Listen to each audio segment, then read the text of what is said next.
Everyone, এই যে এখানে আমি প্রসাদ নিয়ে বসছি। তোমরা কারা কারা প্রসাদ খেতে ভালোবাসো একটু কমেন্টে জানিও। তো আমাদের প্রত্যেক মাসেই রাম ঠাকুরের মন্দিরে ভোগ দেওয়া হয়। তো শ্বশুরমশাই প্রসাদটা নিয়ে আসলো গিয়ে। তো এই যে এখানে আমি প্রসাদটাকে খুলে নিব। কি কি আছে চলো তোমাদেরকে একটু দেখাবো।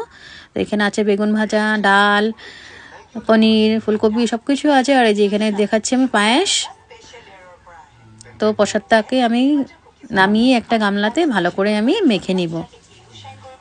তো এই যে প্রসাদটাকে আমি মেখে নিচ্ছি, লেবু চিপে নিচ্ছি একটু। লেবুটা দিলে একটু খেতে ভালো লাগে, লেবুটা সাথেই দিয়ে দে মন্দিরের থেকে। তো এইখানে আমি এক এক করে প্রসাদটা বেড়ে নিব, সবাইকে দিব। প্রসাদ জানো তো, সবাইকে দিয়ে মিলেমিশে খেতেই ভালো লাগে। অল্প খেলেও খুব ভালো লাগে খেতে, মনে হয় কি পেট ভরে গেছে। এই যে এখানে আমি দিয়ে দিলাম শাশুড়ি মাকে আর আমার মেয়েকে।